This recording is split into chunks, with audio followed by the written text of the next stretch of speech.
Chapter 18 South Vegas Road leading away from Whiskey Joe's.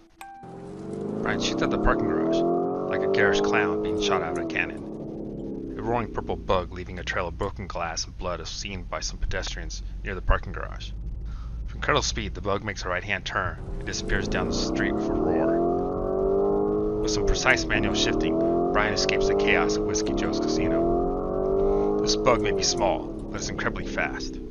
The weight-to-power ratio is amazing, and Brian is taking advantage of the power to get away from the shootout and the sword fight. Kai yells out, "I'm really hurt." "Tell my wives, I love them." "Oh my god, I want to find a safe path. That wasn't safe." "It was safe for you. You're not even hurt." "Who will feed my cats?" "I'm taking you to the hospital." "No, it's not safe there. I need you to find a safer place for us. We need to get patched up. They'll find us at a regular hospital." "I wish Maria was here." Will moans, "I never had kids. The world will never be blessed with my genes." Brian looks at Kai, and his heart seems to stop. She presses her hands against her cut leg. "I could have gotten her killed. Why didn't I listen to her?" He looks in the rearview mirror. He sees Will pressing his left hand against his right arm. His wild hair now plastered to his head. The wind from the broken window whipping wet strands of hair into his face.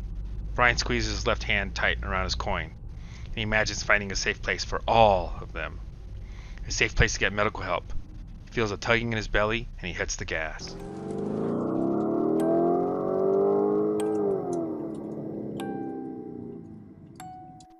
Chapter 19 Casa del Fuego, Santa Barbara, California. "Well, thank you, Senator, for accepting my proposal. I'm glad we could come to an accord. I know this will be a hard sell to a few of your colleagues. But I think after they meet me face to face, they will see my sincerity. They will see my passion, and we will come to an understanding." "Yes, I do believe that is true. Until next time, Mr. Austin," says the senator as he leaves from the front door of the beautiful Casa del Fuego in Santa Barbara, a mansion built on an oceanfront ranch. The senator walks to his black town car, rubbing his temple with one hand. As he enters the car and closes the door, Mr. Austin places his left hand in his pants pocket and releases the coin he was holding. A tinkling sound is heard as it hits another coin in his pocket. Mr. Austin's smartwatch pings a tone, alerting him to an important call. He touches the earpiece and says aloud, "Report." "The fine coin is here with Miss Kai." "Did you acquire it?" "No, she was able to get away, but she was definitely hurt. Also, we saw her with two others." "Players?" "Unsure. We are assuming they are players until she has been acquired. We are currently canvassing hospitals for suspected injuries and her associates' injuries, lacerations and gunshot wounds." "Okay, I'll be sending a few more players for backup as soon as possible. This is a high priority coin. I want it." "Yes, sir. Also, sir, it's getting messy for us here in Vegas. We had to handle some non-players." "Understood. I'll handle it. But you know my priorities. I need results, Sanchez." "Yes, sir." Chapter 20 South Vegas. The tugging sensation on Brian's belly was a new sensation for Brian, and it was hard to concentrate on at high speeds. So he decides to stay off the freeways, and he continues on the normal surface city streets. At times, he feels a tug to the left, so he goes left. Then he feels a tug to the right, then he goes right. Eventually, he comes to a large, long building. The building is painted black. On the long side of the building, a large target shape can be seen. It's a series of alternating white and black concentric circles coming to a red point. The parking lot is full of large trucks, SUVs, and camper vans. Some of the vehicles are covered in mud and dust. Others look like brand new showroom models. Brian parks next to a behemoth of a camper van. It's so large, it gives some shade to the little purple bug. The little car is comically dwarfed by its surrounding neighbors. Brian feels like what he is searching for is in this black building. He glances at Kai and Will. They are both pale looking, and they are squeezing on their wounds. "I'll be back soon," he says as he gets out of the running car. He quickly jogs to the building entrance. The front door reads, "Want none, get none." He enters the door into a very large gun shop. He's immediately hit with the unique smell of gunpowder and gun oil. He can hear small pops coming from an indoor gun range at the end of the building. On the wall opposite the door, he sees an array of rifles and shotguns displayed. And below the wall, he sees a gun counter filled with a variety of handguns and revolvers. In the middle of the gun store floor are various shelves displaying bags, vests, and holsters. He walks past a postcard carousel full of bumper stickers. Some have sayings such as, if someone tries to kill you, kill him faster. 911? You mean 1911? Blam! When they were handing out brains, I got bullets. What a deal. Past the bumper stickers are shelves filled with an array of emergency food and meal kits, water cans, and a wide range of medical supply kits. The medical supply kits are in a variety of colors and sizes. The tugging feeling takes Brian to the medical supply kits. Brian grabs 3 of the largest medical kits, and on a whim, he grabs a large box of emergency meals. The tugging feeling goes away. Laying down the packages, he makes his way to the checkout counter. The bored store attendant doesn't put his phone down throughout the transaction, doesn't even look at Brian's face. Brian pays his money from Uncle Joe's envelope. Brian leaves the store with his packages without taking a glance back at the store. One of the store patrons, however, noticed Brian, and he noticed the purchase of 3 professional quality medical kits, so he decides to lazily follow Brian out the store. Once Brian arrives at the VW Bug, he places the packages on the ground next to the passenger side of the Bug. He takes a closer look at the cut in the car. Looks like the car was sideswiped by a large forklift. Kai opens the door. Brian's surprised the door doesn't fall off the car. Kai opens her eyes. Good job. That stuff should work. Look for some scissors that can cut my pants off. What? Says Brian, blushing. I need you to see and work around on the wound. Get my pant leg off and look. Brian starts to fumble through one of the medical kits. He finds the scissors and proceeds to cut Kai's pant leg off. She has a long cut along the outer edge of her thigh. Luckily, the cut is only oozing blood and not spraying it out. Brian can see the different layers of skin and fat cells. He starts to feel dizzy, and he quickly pales. Then Brian hears a loud voice behind him. Do you know what you're doing? Says a man dressed in khaki pants and olive green shirt.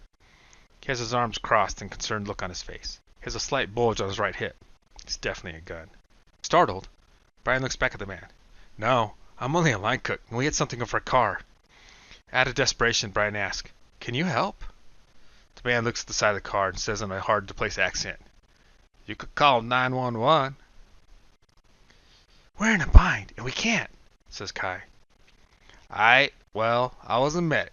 Get out of the way, boy. Let me see. Thanks, I'm Brian. This is Kai and Will. Howie, nice to meet you, says the man. Then he looks at Kai and Will. Hold on. I have some meds in my truck. Be right back. Kai cracks open an eye. Can we trust him? You guys are hurt. We need to do something. And I was pulled to this place. I don't know what I'm doing. I feel like I'm going to pass out. Will moans. It must be my lucky day. A medic. Howie then returns. He assesses both Kai's and Will's injuries. He looks at the blown out back window and the bullet hole in the roof. Yep, you ran into something. Howie then expertly puts on some latex gloves from the medical kit and gets to work. He deems Will to have the more serious injury, so he works on him first. He cleans the wound off with alcohol, numbs the arm with some shots, then he expertly removes a bullet fragment from Will's arm. Ain't you lucky? The hollow point bullet must have split apart when it hit the window. You only had this one small piece in you. The bullet would have worked as supposed to. You would be missing a whole lot more of your arm. Right now, you just have a hole. I have a few more holes elsewhere, too, says Will with a smirk. Howie smiles. I ain't touching them. Next, Howie uses one of the stitching needles to sew up Will's arm and wrap it with gauze. He finishes up by giving Will a few pills. He then moves on to Kai. After using some alcohol to clean Kai's leg, he quickly stitches up the wound and wraps it up in gauze. He also gives her some pills. Howie removes the gloves, picks up his trash and wrappings, and shoves the trash into a waste bag from one of the medical kits. Here's a pretty good kit, he said. Thanks, Howie. You really helped us out. Let me repay you. Brian removes $1,000 from the envelope and hands it to Howie. He gives him one of the unopened medical kits as well. Thanks. I won't say I don't need it, 'cause I do. Did stay off the grid. Know what I'm saying? If you need me again, I like to hang around here. Then Howie walks away, places the medical kit into his large truck nearby, and walks back into the gun store. Brian pops the front truck of the Bug, and he rams the remaining medical kits, waste bag, and the emergency food rations into the small trunk. The spare tire is missing, so it all fits. He closes the trunk. He hops into the driver's seat. Before he drives off, he looks back at Will in the back seat. Will, can I see your coin? I'll show you mine. Hey, at least buy me a coffee first. Will raises his coin up for Brian to see. Brian raises his coin up for Will to see. On Will's coin, he sees a pair of dice of 2 6s shown. Will sees the pirate map on Brian's coin. So I guess those dice mean luck. So if you're so lucky, how'd you get shot, man? I'm lucky to be alive, right? Yes, you are, from what Howie said. That bullet should have taken out a lot more of your arm. Let's go. Brian looks to Kai, but she was sound asleep. He sees Will's eyes start to droop. Brian puts the car into gear, and he starts to drive home. Chapter 21. Surface Streets, South Vegas. The window's missing. It's hard to have a normal conversation in the battered bug, so Brian doesn't even try. Furthermore, the pain pills that Kai and Will took from Howie must have been real strong, because both of them are fast asleep after a few streets.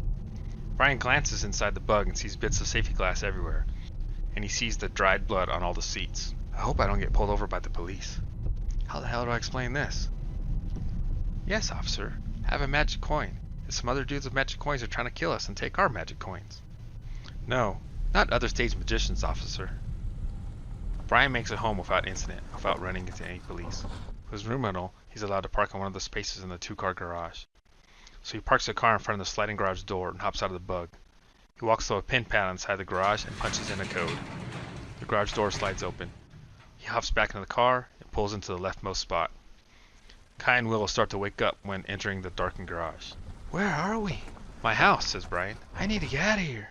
I need to leave Vegas. You live in a garage? No, I live upstairs, says Brian, hopping out of the car. He walks to a button in the front of the garage and presses it. The garage door slides closed. Brian notices the right parking space in the garage is empty, so his landlord must be out. Come on, follow me. Kai and Will exit the car. There's a door directly in front of the parked bug. However, Brian walks out of a door right next to the driver's side door of the bug. They assume the other door leads to the main house. Will looks at his damaged and blood-covered bug. I'm sorry, my sweet, but it's always like this. You win some, you lose some. Hey, where's my backpack? He runs to the car, reaches in the back seat and pulls out his backpack. He glances in the bag and looks at his winnings. Big smile covers his face. Well, I was looking for a car, when I found this one. Then he rushes out the side door to see Brian and Kai above him on the stairs. They enter a small door, and he rushes in after them. He sees the letter B on the front door. When he enters Brian's room, he looks around a bit and says, I think it's better living in the garage. Close the door, says an exasperated Brian. You're letting the cold air out. Will closes the door and mumbles. And the smell of nerd and desperation. Kai then sits on the bed and looks at Brian. Do you believe me now? The coins are real. Alright, the coins are real. I believe it. Even though it's all pretty unbelievable. I know. I can't believe you got a pretty girl into your room. I thought I had the lucky coin. Shut up, says Brian. Then he turns to Kai. Why did you give this to me? Why did you get me involved in this? Kai starts to tear up. I can't do it anymore. When I had help, it was easier. But now, I've been all by myself for so long. I've lost so much. The coin can eat you up. So you gave it to me? That's fucked up, says Brian. Will looks at the two. Oh, you two just met, and you gave it to him? Damn, that's cold. Brian looks at Kai. Okay, you can have it back. I don't want it. Like I said, I'm all used up. I can't get it to work well like I used to. It's yours now. Brr. You're not helping. Anyways, we need to get out of here. If you help me find my friend Maria, she'll take the coin from you if you don't want it. She just lost her coin. She'll figure out how to keep us alive. She'll know what to do. How can I believe you? You pulled me into this crap. I'd even caring about me or my life. I'm sorry, okay? But I really needed help. These guys will kill me to get the coin. They will kill me just for knowing about the game and the coins. They take out every player they find. And like it or not, Brian, you're a player now. When Brian hears Kai say his name, his heart skips a beat. Brian thinks, what the heck was that? She says my name and I go all weak in the knees? She has put me in so much danger. With such thoughtlessness. Man, her smile though. Shut up! Stupid hormones. Kai folds up her knees and hugs them with her arms. Then she slowly starts to rock back and forth. Brian thinks, damn it, look at her. These killers did this to her. They'll kill her. I can't allow that. I'm stupid, so stupid. Okay, I hope you find your friend Maria. And if I get killed, I will use this coin to find you and haunt you. Since you guys ruined my vacation, and Brian is such a knight in shining armor, I too will allow you, Sir Brian, to protect me, my prince, my knight, my love. Brian and Kai look at Will, then they all burst out laughing.